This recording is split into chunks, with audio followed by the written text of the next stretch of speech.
لله رب العالمين والصلاة والسلام على خاتم النبيين وعلى آله الطيبين وأصحابه المهديين وعلماء أمته المحققين وأولياء ملته الراشدين وعلينا معهم أجمعين. أما بعد فأعوذ بالله السميع العليم من الشيطان اللعين الرجيم. بسم الله الرحمن الرحيم. يا أيها الذين آمنوا كتب عليكم الصيام كما كتب على الذين من قبلكم لعلكم تتقون. صدق الله مولانا العظيم. إن الله وملائكته يصلون على النبي يا أيها الذين آمنوا صلوا عليه وسلموا تسليما. اللهم صل على محمد وعلى آل محمد كما صليت على إبراهيم وعلى آل إبراهيم إنك حميد مجيد. اللهم بارك على محمد وعلى آل محمد كما باركت على إبراهيم وعلى آل إبراهيم إنك حميد مجيد. الصلاة والسلام عليك يا سيدي يا رسول الله وعلى آلك وأصحابك يا سيدي يا حبيب الله. الصلاة والسلام عليك يا نبي الله وعلى آلك وأصحابك يا سيدي يا رحمة للعالمين. مولاي صل وسلم دائما أبدا على حبيبك خير الخلق كلهم. نعمت دعوة قصارى في نبيهم واحكم بما شئت مدحا فيه واحترمه وانصر إلى ذاته ما شئت من شرف وانصر إلى قدره ما شئت من عظم. فإن فضل رسول الله وإنسانه خلد فيعرض عنه نافق بفهم. مولاي صل وسلم دائما أبدا على حبيبك خير الخلق كلهم. رب اشرح لي صدري ويسر لي أمري واحلل عقدة من لساني يفقهوا قولي. اللهم نور قلوبنا بالقرآن وزين أخلاقنا بالقرآن ونجنا من النار بالقرآن وادخلنا في الجنة بالقرآن. اللہ رب العزت کی دوستان اور آقا کریم صلی اللہ علیہ وآلہ وسلم کی بارگاہ ناز میں درود و سلام کا نذرانہ پیش کرنے کے بعد آپ تمامی آقام کو السلام علیکم ورحمۃ اللہ وبرکاتہ.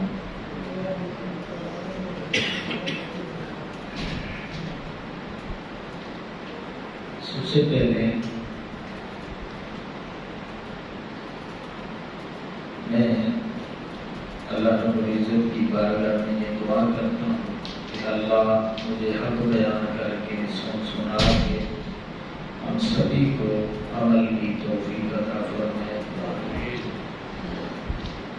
اللہ رب العزت اپنا خوف اور اپنے حبیب کریم صلی اللہ علیہ وآلہ وسلم کی صدیق کی غلامی محبت اور اتباع کی توفیق عطا فرمائے.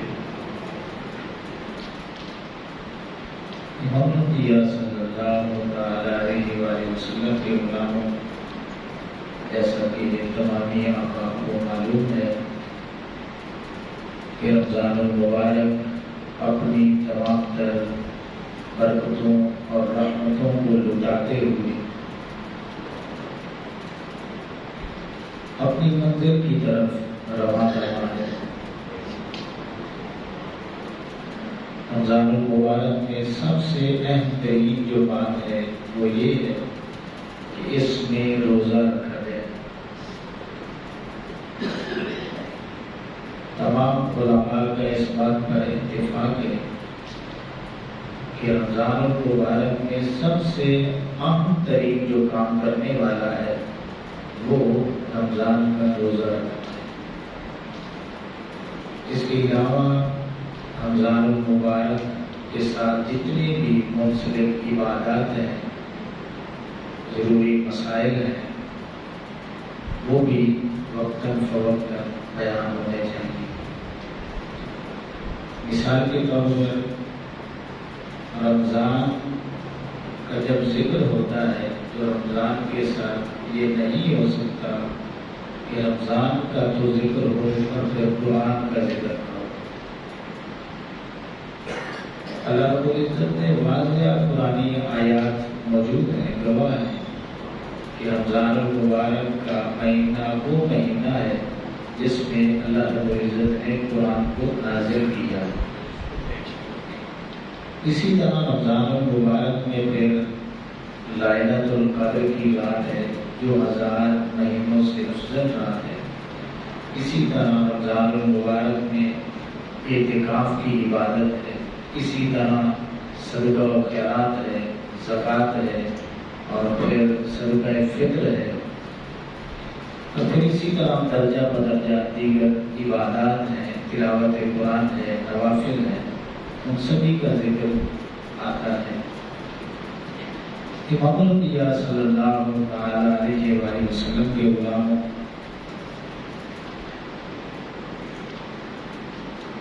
رمضان المبارک کا مہینہ اور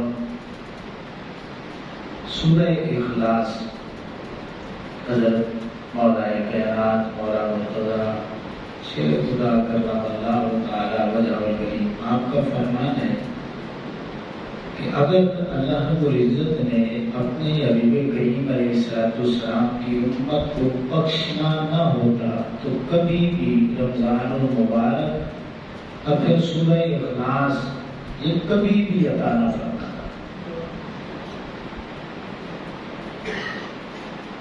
گویا آپ یہ پیغام دینا چاہتے ہیں کہ اے میرے آقا کریم علیہ السلام کے غلاموں، اللہ رب العزت نے تمہیں سورہ اخلاص عطا فرما کر اور پھر رمضان المبارک عطا فرما کر پورا پروگرام بنا لیا ہے کہ میں نے اپنے حبیب کریم علیہ السلام کی امت کو بخشنا ہے۔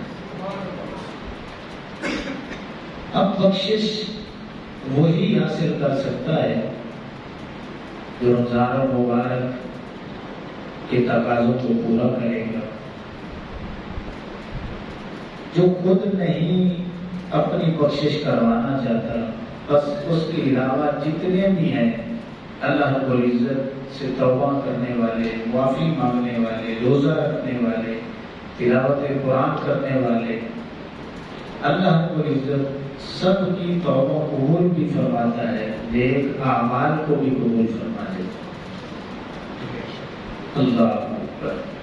تو امام الانبیاء صلی اللہ علیہ وسلم کے غلاموں، قرآن مجید فرقان حمید میں یہ جو جہاں پہ فرضیت روزہ کی بات ہوئی ہے وہ آیہ کریمہ تو ہم نے تلاوت کی، اس کا ترجمہ بھی پچھلے 2 جمعہ میں نے بیان کیا۔ اب روزے کی اہمیت قرآن مجید کی دیگر آیات میں وہ کہاں پہ موجود ہے، اور پھر 1-2 احادیث مبارکہ کہ رمضان المبارک میں روزہ رکھنے کی برکات کیا ہے، اس حوالے سے میں جو ہے نا وہ آپ سے بات کروں گا۔ اس میں دیگر جتنی باتیں بھی آئیں گی ضمن وہ بھی آپ ضرور سنیں۔ یہ آیہ کریمہ ہے سورہ احزاب کی 35 نمبر۔ آیت مبارکہ اللہ رب العزت نے فرمایا کہ ان المسلمین والمسلمات والمؤمنین والمؤمنات والقانتین والقانتات والصادقین والصادقات والصابرین والصابرات والخاشعین والخاشعات والمتصدقین والمتصدقات والصائمین والصائمات والحافظین فروجهم والحافظات والذاکرین اللہ کثیرا والذاکرات اعد اللہ لهم مغفرۃ واجرا عظیما۔ اب اس کا ترجمہ سماعت فرما لیں کہ اللہ رب العزت نے فرمایا کہ بے شک مسلمان مرد اور مسلمان عورتیں، مومن مرد اور مومن عورتیں، فرما بردار مرد اور فرما بردار عورتیں، سچے مرد اور سچے عورتیں، اسی طرح صابر مرد اور صابر عورتیں، روزہ رکھنے والے مرد اور روزہ رکھنے والی عورتیں، اپنی شرمگاہوں کی حفاظت کرنے والے مرد اور اپنی شرمگاہوں کی حفاظت کرنے والی عورتیں، اللہ کا کثرت سے ذکر کرنے والے مرد اور کثرت سے ذکر کرنے والی عورتیں، ان کو انعام کیا دیا جائے گا؟ اللہ فرماتا ہے ان سب کے لیے اللہ نے بخشش کا اعلان فرما دیا ہے اور ان کے لیے بہت بڑا اجر تیار کر کے رکھا ہے۔ اللہ اب سورہ توبہ کی 111 اور 112 نمبر آیت کریمہ بڑی اختصار کے ساتھ صرف تلاوت کرنی ہے اور ترجمہ میں نے آپ کے سامنے رکھنا ہے کہ اللہ رب العزت اپنے فرما بردار اور روزہ رکھنے والوں کو انعام کیا عطا فرماتا ہے۔ اللہ رب العزت نے فرمایا ان اللہ اشتری من المؤمنین انفسهم واموالهم بان لهم الجنہ، بے شک اللہ رب العزت نے مومنوں سے ایک تجارت کی ہے۔ تجارت کیا ہے؟ کہ ان سے ان کی جان اور مالوں کو خرید لیا ہے اور بدلے میں انہیں جنت عطا فرما دی ہے۔ یقاتلون فی سبیل اللہ فیقتلون ویقتلون، وہ اللہ رب العزت کی راہ میں قتال کرتے ہیں، مرتے بھی ہیں اور مارتے بھی ہیں۔ وعدن علیہ حقا فی التوراۃ والانجیل والقرآن، اللہ فرماتا ہے یہ وعدہ ہم نے صرف قرآن میں نہیں کیا بلکہ توریت اور انجیل میں بھی ہم نے یہ وعدہ کیا ہے۔ اللہ اکبر۔ ومن اوفیٰ بعہدہ من اللہ فاستبشروا، اللہ فرماتا ہے کہ میرے وعدوں سے پڑھ کر ان کی تکمیل یعنی پورا کرنے والا کون ہو سکتا ہے؟ فاستبشروا ببیعکم الذی بایعتم بہ، کہ جن لوگوں نے میرے ساتھ یہ تجارت کی ہے، یہ کاروبار کیا ہے، وذالک هو الفوز العظیم، انہوں نے سب سے بڑی جو کامیابی ہے انہوں نے حاصل کر لی۔ اللہ آگے اللہ رب العزت نے فرمایا اگلی آیت میں کہ وہ کون لوگ ہیں جنہوں نے جنت حاصل کر لی ہے، جنہوں نے اللہ کو راضی کر لیا ہے، جنہوں نے آخرت کے انعامات حاصل کر لیے ہیں۔ اللہ فرماتا ہے التائبون العابدون الحامدون السائحون الراکعون الساجدون الآمرون بالمعروف والناہون عن المنکر والحافظون لحدود اللہ وبشر المؤمنین۔ اس کا ترجمہ کیا ہے؟ اللہ فرماتا ہے وہ مومن ان کی صفات سن لیں۔ پہلی صفت ان کی ہے وہ توبہ کرنے والے، جنہوں نے میرے ساتھ کاروبار کر لیا ہے نا اور میں نے جنت ان کو دے دی ہے، ان کی پہلی صفت یہ ہے کہ وہ توبہ کرنے والے۔ اب میں اور آپ بھی دیکھ لیں، اللہ فرماتا ہے کہ مومنوں کے ساتھ یہ کاروبار میں نے کر لیا ہے۔ اب جو مومن رہنا چاہتا ہے نا تو وہ یہ نہیں کہہ سکتا کہ میں نے اللہ سے کاروبار ہی نہیں کیا۔ اللہ فرماتا ہے کہ مومنوں سے تو میں نے یہ تجارت کر لی، بدلے میں جنت بھی دے دی ہے، دینی نہیں ہے، دے دی ہے جنت۔ اب بندے سوچتے ہیں کہ مالک ان کی علامات بھی بتانا جن کو تم نے دنیا میں جنت دے دی ہے۔ اللہ فرماتا ہے کہ پہلی نشانی یہ ہے کہ وہ توبہ کرنے والے، دوسری علامت یہ ہے کہ وہ عبادت گزار ہیں، تیسری علامت یہ ہے کہ وہ میری حمد کرنے والے ہیں، چوتھی علامت یہ ہے کہ وہ روزہ رکھنے والے ہیں، پانچویں علامت یہ ہے کہ وہ رکوع کرنے والے ہیں، چھٹی علامت یہ ہے کہ وہ سجدہ کرنے والے ہیں، ساتویں علامت یہ ہے کہ وہ نیکی کا حکم دینے والے ہیں، آٹھویں علامت یہ ہے کہ وہ برائی سے منع کرنے والے ہیں، اور پھر نویں علامت اللہ فرماتا ہے کہ وہ میری حدوں کا جو میں نے حدیں مقرر کی ہیں نا ان کو وہ تراس نہیں کرتے۔ اللہ فرماتا ہے کہ وَبَشِّرِ الْمُؤْمِنِينَ، جن کا تم پوچھنا چاہتے ہو نا کہ میں نے بدلے میں جنت دے دی ہے، اللہ فرماتا ہے جنت بھی دے دی ہے اور ان کو میں نے بشارت بھی سنا دی۔ اللہ اب آئیں سورہ مریم کی آیت نمبر 26 جہاں پہ روزے کا ذکر ہے۔ یہ صرف میں نے قرآن کی وہ آیات جہاں پہ روزہ رکھنے والوں کو انعام کی بات ہوئی ہے نا، صرف وہ مقامات میں نے 4 آپ کے سامنے رکھے۔ اللہ فرماتا ہے فَقُلِي وَاشْرَبِي وَقَرِّي عَيْنًا فَإِمَّا تَرَيِنَّ مِنَ الْبَشَرِ أَحَدًا فَقُولِي إِنِّي نَذَرْتُ لِلرَّحْمَنِ صَوْمًا فَلَنْ أُكَلِّمَ الْيَوْمَ إِنسِيًّا۔ یہ بات ہو رہی ہے حضرت مریم سلام اللہ علیہا کی کہ جب وہ عیسیٰ علیہ السلام پیدا ہوتے ہیں ان کے یہاں تو وہ پریشان ہوتی ہیں کہ باپ تو ہے نہیں، اب لوگوں نے مجھ سے پوچھنا ہے تو پھر میں کیا جواب دوں گی؟ اللہ رب العزت نے پھر بتایا کہ یہ جو پھل ہے نا میں نے دیے ان کو کھاؤ پیو آنکھیں ٹھنڈی کرو، اور کسی آدمی کو جو تمہاری طرف آتا ہے نا تو پھر اسے ایک بات کہہ دینا، جو یہ پوچھنے کے لیے آتا ہے نا کہ یہ بچہ کہاں سے لیا ہے، تو حضرت مریم کو اللہ نے حکم یہ دیا سلام اللہ علیہا کہ وہ بات یہ کرنی ہے کہ میں نے اللہ کے لیے روزہ رکھنے کی نظر مانی ہے، میں نے اللہ کے لیے روزہ رکھنے کی نظر مانی ہے، آج میں کسی سے بات نہیں کروں۔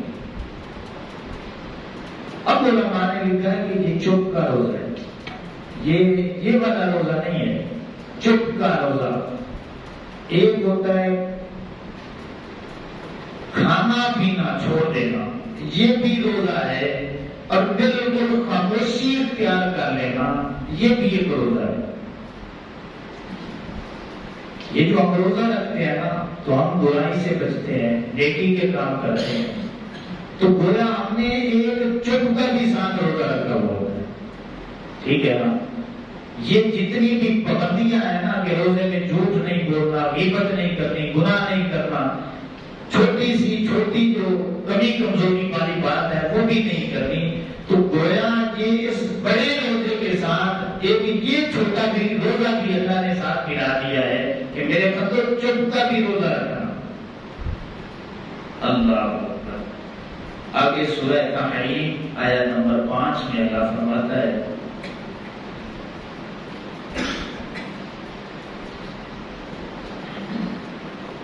سورہ تحریم میں اللہ رب العزت نے اپنے حبیب کریم علیہ السلام کی ازواج کے حوالے سے بات کی۔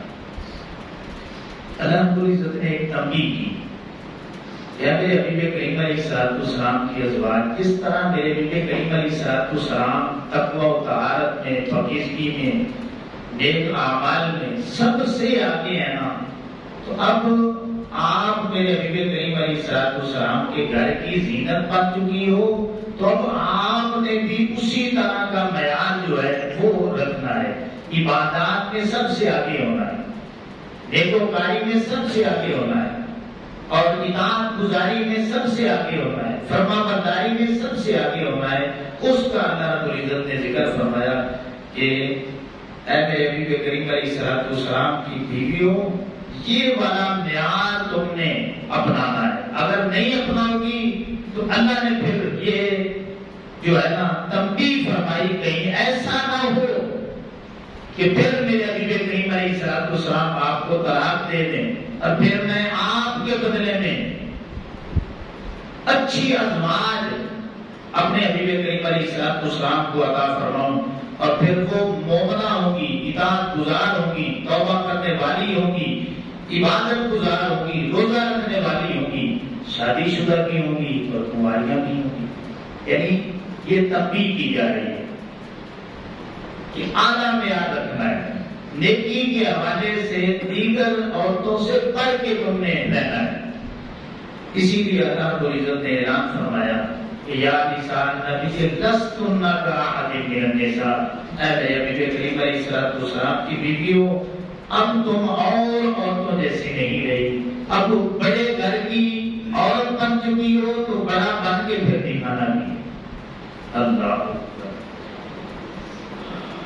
امام انبیاء صلی اللہ علیہ وسلم کے علماء، یہ قرآن مجید کے مقامات تھے جہاں پہ روزہ داروں کے انعام کا ذکر اللہ نے فرمایا. اب ایک حدیث پاک جو مشکات میں 724 نمبر پہ ہے، حضرت عثمان بن مظعون رضی اللہ تعالیٰ عنہ بیان کرتے ہیں کہ میں نے اور دیگر اصحاب نے آقا کریم علیہ السلام سے جو ہے وہ خصی ہونے کے لیے اجازت مانگی. ٹھیک ہے، یہ نفس کشی کا ایک طریقہ پوچھا. یہ امت کے لیے سمجھانے کے لیے تھا نا، قیامت تک امت چلے گی، کتنے لوگ ہوں گے جو نفس مارنا چاہتے ہوں گے. تو پھر صحابہ کرام نے ہر طرح کا سوال پوچھا، آقا علیہ السلام نے پھر تسلی بخش کو جوابات عطا فرمائے. اب سنیں، نبی کریم علیہ السلام نے فرمایا لیس منا من خاصا، کہ وہ بندہ میری امت کا فرد ہی نہیں ہے جو کسی کو خصی کرتا ہے ولا خاصا، یا خود خصی ہوتا ہے، خود ہو یا کسی کو کرے، ان دونوں کا میری امت کے ساتھ کوئی تعلق نہیں ہے.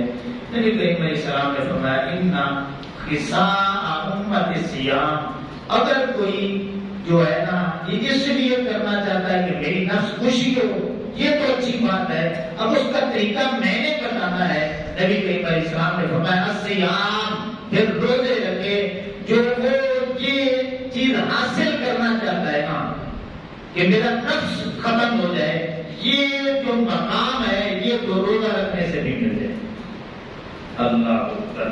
پھر آپ فرماتے ہیں کہ میں نے پوچھا یہ فقالا زن لنا فی السیاحہ، یا رسول اللہ صلی اللہ علیہ وسلم میں سیاحت کرنا چاہتا ہوں، اس کے لیے حکم فرمائیں. آقا کریم علیہ السلام نے فرمایا ان سیاحت امتی الجہاد فی سبیل اللہ، میری امت کے لیے یہ ٹائم نہیں ہے کہ وہ سیر سپاٹے کرے، اتنی عمریں بھی نہیں ہیں ان کے پاس. ہم نے نیکیاں زیادہ کر دی ہیں، باقی امتوں سے پڑھنا ہے، عمریں کم ہیں. ہاں اگر سیاحت کوئی کرنا چاہتا ہے کہ میں سیر کروں، ہر وقت سیر کروں، تو آقا علیہ السلام نے فرمایا کہ جہاد قیامت تک جاری ہے، جو جہاد کرے گا اس کی یہ سیاحت بھی پوری ہو گئی. اللہ اکبر. یعنی آقا علیہ السلام چاہتے ہی ہیں کہ میری امت، تم نے ساری امتوں سے بڑھنا ہے، نیکیوں میں سب سے آگے رہنا ہے، جنت میں سب سے پہلے جانا ہے. آقا علیہ السلام اس حوالے سے اپنی امت کو جو ہے وہ گائیڈ کر رہے ہیں. پھر تیسری بات صحابہ پوچھتے ہیں فقالا زن لنا فی التراحب، یا رسول اللہ صلی اللہ علیہ وسلم اجازت دیں کہ ہم اپنے بیوی بچوں کو چھوڑ کر جنگلوں کی طرف رخ کریں اور وہاں جا کے اللہ کی عبادت کریں. آقا علیہ السلام نے فرمایا ان تراحب امت الجلوس فی المساجد انتظار الصلاۃ، کہ میری امت میں یہ جو رحمانیت والا کانسیپٹ ہے کہ بیوی بچوں کو چھوڑنا، جنگلوں کی طرف رخ کرنا، یہ اللہ نے حرام کرا دیا. اس طرح کوئی نہیں کر سکتا. ہاں تمہیں بڑا ہی شوق ہے نا تنہا رہنے کا، تو پھر مسجد میں جلدی آ جایا کرو، نماز کے انتظار میں بیٹھ جایا کرو، اعتکاف کی نیت کر لیا کرو. اللہ رب العزت لکھ دے گا کہ جو مقصد یہ حاصل کرنا چاہتے ہیں نا کہ اللہ کا قرب ملے، اس نفلی اعتکاف میں، سنت اعتکاف بیٹھنے میں انہیں اپنا قرب عطا فرمائے. اللہ اکبر. نفلی اعتکاف بیٹھے پھر بھی قرب ملتا ہے. سنت اعتکاف پورا مہینہ بیٹھیں، 20 دن بیٹھیں، یا جو تواتر سے ثابت ہے کہ 10 دن آقا علیہ الصلوۃ والسلام نے ساری زندگی کیا، اس پہ اگر کوئی عمل کر لے گا تو اللہ رب العزت وہ نور جو رحمانیت کے سلسلے میں پہلی امتوں کو ملا کرتا تھا، اللہ نے فرمایا کہ میرے حبیب کریم علیہ السلام آپ فرما دیجیے وہ نور ان کو مسجد میں بیٹھنے سے ہی مل جائے۔ اللہ اکبر۔ اب یہ ایک حدیث میں 3 باتیں آقا کریم علیہ السلام نے ارشاد فرمائی۔ روزے کی اہمیت بتائی کہ نفس مارنے کا بہترین طریقہ جو ہے وہ روزے رکھنا ہے۔ پھر آقا علیہ السلام نے جہاد کی اہمیت کو واضح کیا، اور پھر تیسری اعتکاف کی اہمیت کو بھی بیان کیا۔ اب جو پہلی بات ہے کہ روزہ، اس حوالے سے ایک حدیث پاک جو بخاری میں 1904 نمبر پہ موجود ہے، حضرت ابو ہریرہ رضی اللہ تعالیٰ عنہ روایت کرتے ہیں کہ آقا کریم علیہ السلام نے فرمایا کہ جب روزہ دار قیامت والے دن آئے گا تو اللہ رب العزت فرشتوں سے پوچھے گا کہ میرے بندے کے تمام اعمال کا بدلہ دے دیا ہے، عبادت دے دیا ہے، نمازوں کا دے دیا ہے، زکات کا دے دیا ہے، حج کا دے دیا ہے، اعمال صالحہ کا بدلہ دے دیا ہے۔ اللہ پوچھے گا میرے فرشتوں بتاؤ روزے کا اجر تو نہیں دیا، عبادت نہیں دیا؟ اللہ فرمائے گا دینا بھی نہیں ہے، اس بندے نے صرف میری رضا کی خاطر روزہ رکھا تھا۔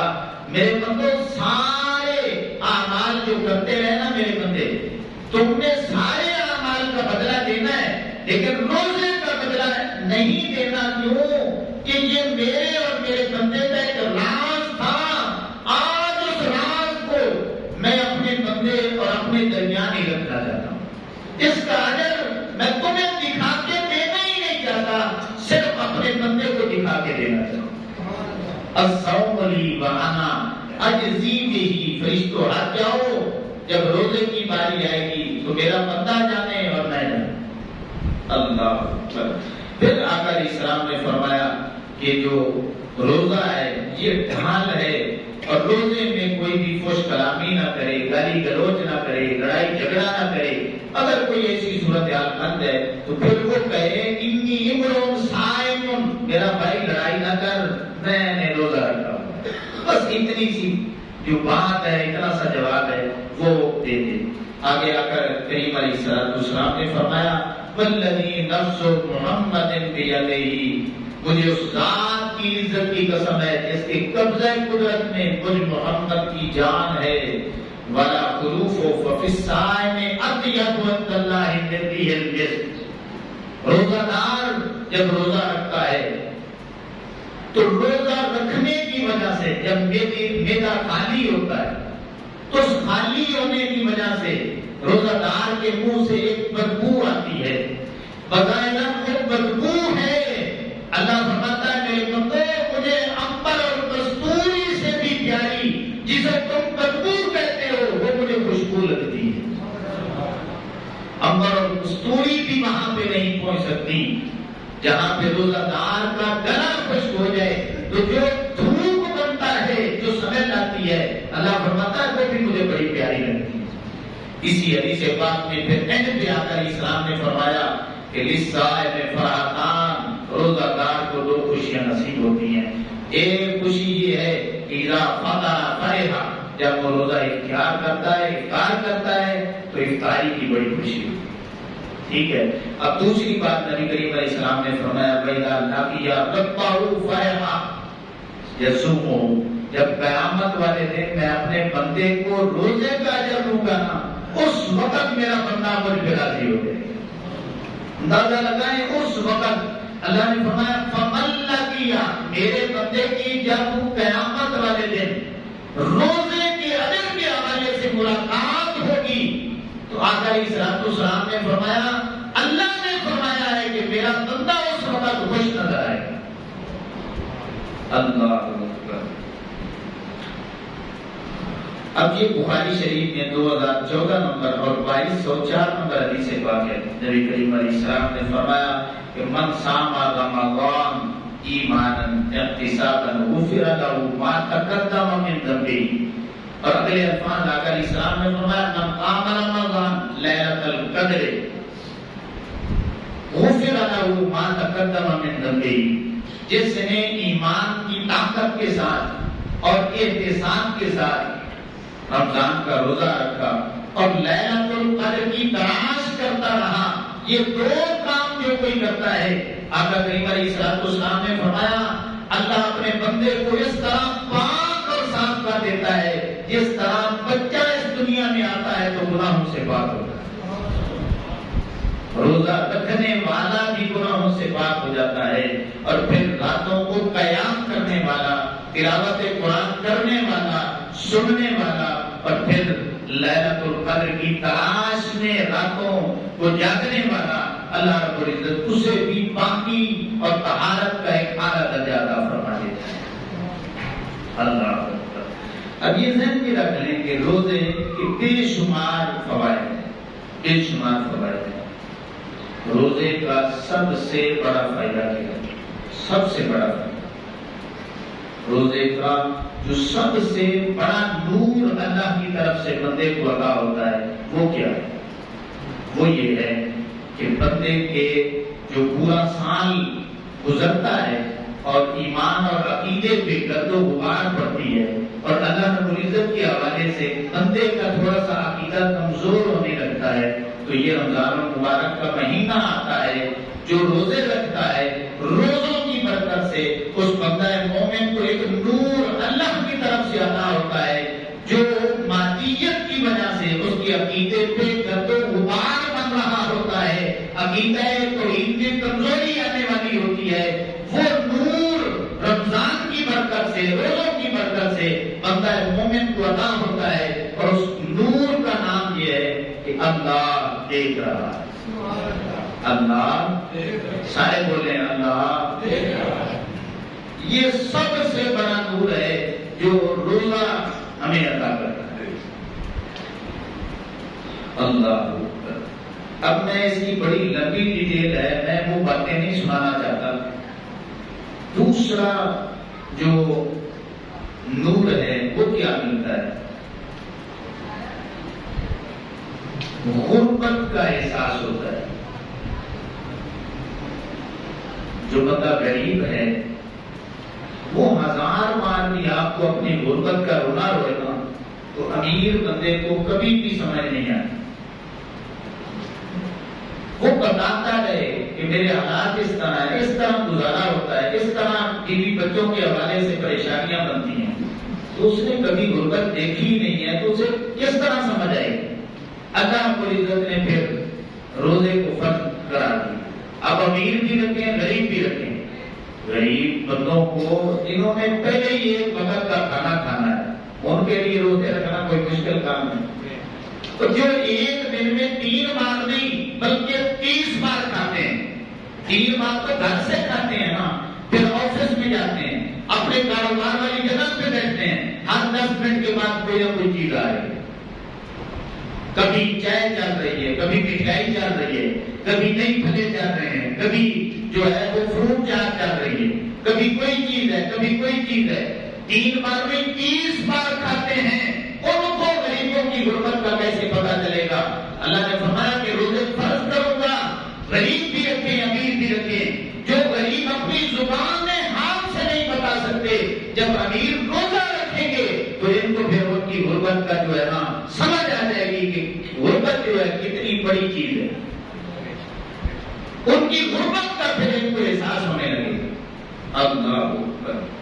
اور پھر جب غربت کا احساس ہوگا تو آٹومیٹکلی دل میں ہمدردی پیدا ہوگی کہ یار اس طرح ہے، سارا دن بھوکا رہنا اتنا مشکل کام ہے، تو یار یہ میرا بھائی تو میں بڑے عرصے سے دیکھ رہا ہوں، اس کے مالی حالات اس طرح ہیں، تو پھر دل میں ہمدردی آئے، اس کے ساتھ تعاون کرے گا، محبت کرے گا۔ تو یہ جذبہ ہمدردی پیدا کرنے کے لیے بھی اللہ رب العزت نے روزوں کو فرض کرا دیا۔ اب ایک نور یہ بھی نکلتا ہے کہ وہ ہے نفس خوشی۔ روزے کے ذریعے بندے کی جو ایک فائدہ یہ بھی ہوتا ہے کہ نفس کچلا جاتا ہے۔ یہ پیچھے بیان ہو چکا ہے لیکن میں ایک اور حدیث پاک آپ کے سامنے رکھوں گا۔ نبی کریم علیہ السلام نے فرمایا کہ جس کی طاقت ہو وہ نکاح کرے، اور جو نکاح نہیں کر سکتا، طاقت نہیں ہے، تو پھر اپنی شہوت کو ٹھنڈا کرنے کے لیے میں اپنی امت کو روزوں کی ترغیب دیتا ہوں کہ جو میرا امتی طاقت نہیں ہے، نکاح نہیں کر سکتا، وہ روزے رکھنا شروع کر دے۔ اللہ رب العزت روزوں کی برکت سے اس کا جو نفس ہے وہ ختم کر دے گا اور اس کی نفس خوشی ہو جائے گی۔ یہ نبی کریم علیہ السلام کا بتایا ہوا طریقہ ہے جو آقا کریم علیہ السلام نے بیان کیا۔ بخاری شریف میں یہ حدیث پاک 1905 نمبر میں موجود ہے۔ آگے ایک نور ملتا ہے روزوں کی برکت سے، وہ ہے جہاد کی ٹریننگ۔ اللہ رب العزت روزے رکھوا کے مسلمان کو سال میں ایک بار جہاد کی ٹریننگ کرواتا ہے۔ جہاد میں کیا ہوتا ہے آپ کو پتا ہے، سختیاں ہوتی ہیں، مصیبتیں ہوتی ہیں، بھوکا رہنا ہے، پیاسا رہنا ہے، سخت حالات کا مقابلہ کرنا ہے۔ تو مومن جو ہوتا ہے نا، مومن یہ ہر وقت اللہ کا سپاہی ہوتا ہے۔ کسی وقت بھی اعلان جنگ ہو تو پھر مسلمان اس کو کھانے کی طرف دھیان نہ جائے، بلکہ جب اعلان جنگ ہو، حکمران وقت جہاد کا اعلان کرے تو پھر روزوں کی برکت سے اسے جہاد کی اتنی ٹریننگ ہو، بچہ ہے جو بھی بالغ ہے یا بوڑھا ہے، وہ میدان میں اترنے کے لیے ہر وقت تیار ہو، ہر وقت جہاد کے لیے ہر مسلمان کو تیار رکھنے کے لیے اللہ رب العزت نے روزوں کو فرض کرا۔ اللہ اکبر۔ پھر آگے اللہ رب العزت اپنے بندوں کو برائی سے بچانے کے لیے اور نیکی کی رغبت پیدا کرنے کے لیے رمضان المبارک کے روزے جو ہے یہ فرض کرا دیے۔ دیکھیں رمضان المبارک میں جو آتی مجرم ہوتے ہیں، کاروباری جو ہر بات پہ جھوٹ بولتے ہیں، ہر بات پہ قسمیں اٹھاتے ہیں، ان کو بھی اللہ کا ڈر آنے لگتا ہے، خوف آنے لگتا ہے۔ وہ صاحب بات کہتا ہے، یار اب تو رمضان شریف ہے، مجھے بھی جھوٹ نہ بلوا، جو میں نے یار بات کر دی ہے نا بالکل سچی بات ہے۔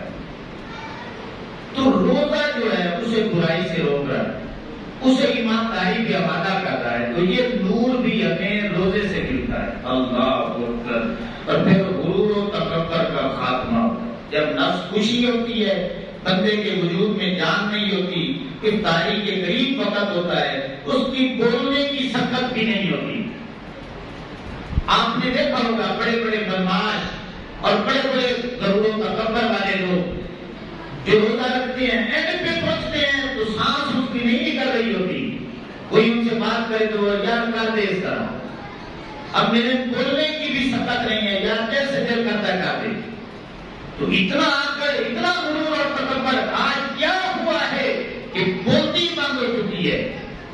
کیا مطلب کہ رمضان المبارک کے روزے کی برکت سے جو اس کا نفس موٹا ہو چکا تھا، جب نفس خوشی ختم ہوئی اور نفس کچلا گیا تو اس کے اندر جو غرور اور تکبر والا مادہ تھا، اللہ رب العزت نے روزے کی برکت سے اس کا خاتمہ کر دیا۔ اللہ۔ پھر آگے چلیں کہ روزے کی برکت سے بندے کے دل میں اللہ کا ڈر پیدا ہوتا ہے، اللہ کا ڈر پیدا ہوتا ہے۔ آپ روزہ رکھتے ہیں، آپ کے سامنے بلکہ بچے ہیں روزہ رکھتے ہیں، اور یہ میرا تجربہ ہے کہ ان بچوں کو بھی آپ کہنا، ابھی تک ان کو کسی بات کی سمجھ نہیں، کسی بات کی بھی نہیں سمجھ، یہ روزے کیا ہے، نماز کیا ہے۔ اب 9-10 سال کا بچہ، اسے آپ کیا بتائیں روزہ کس وقت سے شروع ہوتا ہے، کس وقت ختم ہوتا ہے، نہیں پتا، لیکن رکھ لیں گے، آپ پیش کرتے رہے کھانا، وہ نہیں کھائیں گے۔ اب یہ بات آپ نے بھی نہیں بتائی، تو معاشرے نے بھی نہیں بتائی، یہ بات اس بچے نے کہاں سے سیکھی؟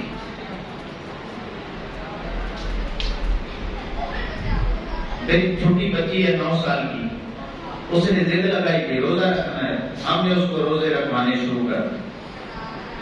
میں اللہ کے گھر میں بیٹھا ہوں، میں نے اس کی ماں کو کہا کہ جب یہ کھانا مانگے دے دیں، تو اس پہ فرض ہی نہیں ہے، تو جب یہ کھانا بھولے سے بھی مانگے دے دیں۔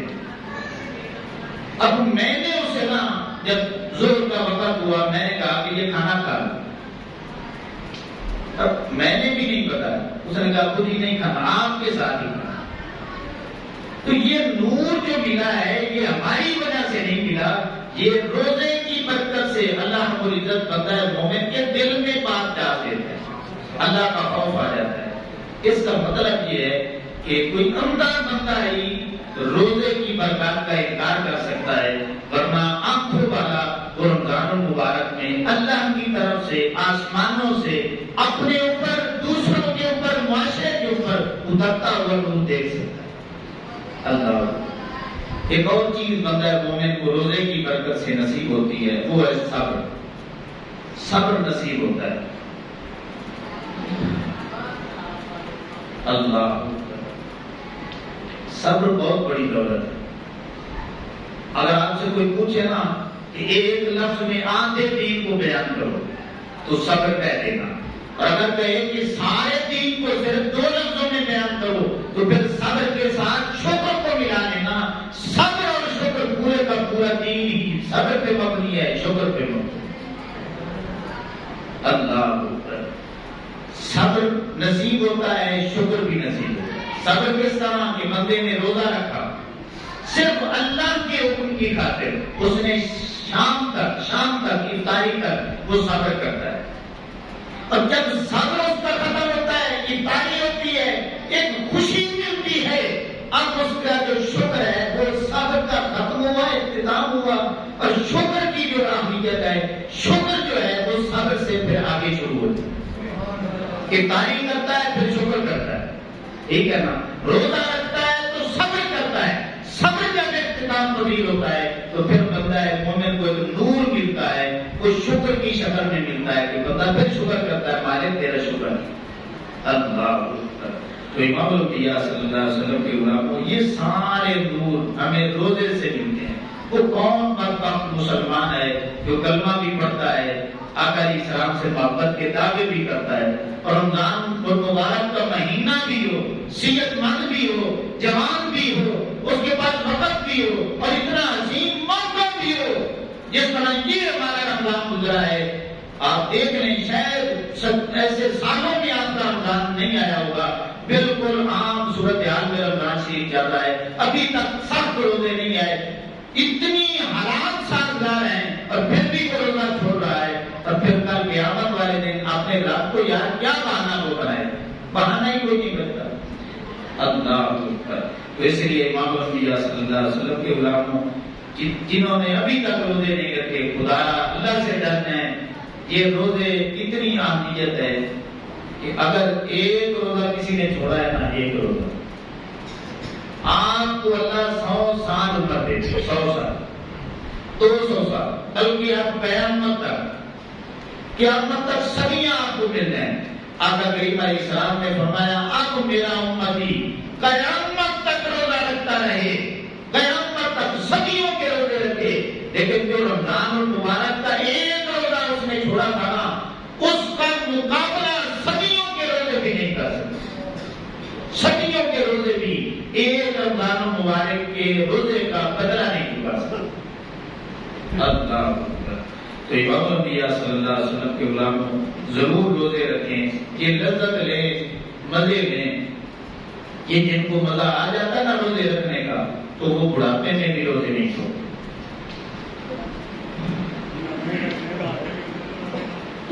آگے سنیں کہ اعتکاف کے حوالے سے ہماری صبح بھی مجلس میں بات ہو چکی ہے، ضمناً یہاں پہ بھی ہو چکی ہے، لیکن جو آخری بات ہے وہ سن لیں کہ اعتکاف ہم کرتے ہیں، اس کا مقصد کیا ہونا چاہیے۔ آقا کریم علیہ السلام نے اس مقصد کو بیان کیا ہے، فرمایا کہ لیلۃ القدر کی تلاش میں اعتکاف کرو۔ آقا کریم علیہ السلام نے فرمایا کہ پہلے مجھے یہ بتایا گیا کہ پورے سال میں کسی بھی دن یہ رات آ سکتی ہے، پھر میں نے اللہ کی بارگاہ میں عرضی پیش کی، مالک نے میری دعاؤں کو قبول فرمایا، اللہ نے بتا دیا کہ اب رمضان اور مبارک میں برا ہے، پھر میں نے پورے رمضان کا اعتکاف کیا، اللہ نے بتایا میرے نبی کریم علیہ السلام آخری 20 دنوں میں ہے، پھر میں نے 20 دنوں کا اعتکاف کیا، اللہ نے پھر کرم نوازی کی، اللہ نے فرمایا کہ اب جو ہے نا یہ لیلۃ القدر کی رات ہر سال آئے گی، وہ رمضان المبارک کے آخری عشرے میں ہے۔ حتیٰ کہ یہاں تک آقا علیہ السلام نے فرمایا کہ مجھے وہ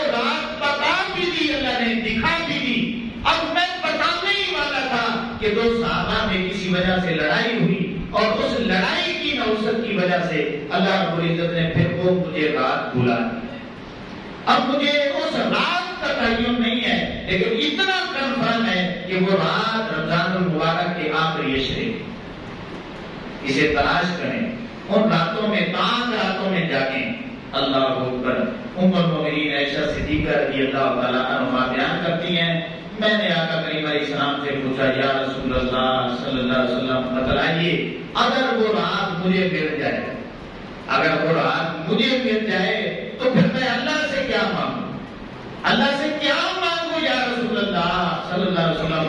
آقا علیہ السلام نے فرمایا یہ دعا مانگ لینا اللہم انکا عفو تحب العفو فاعف عنی.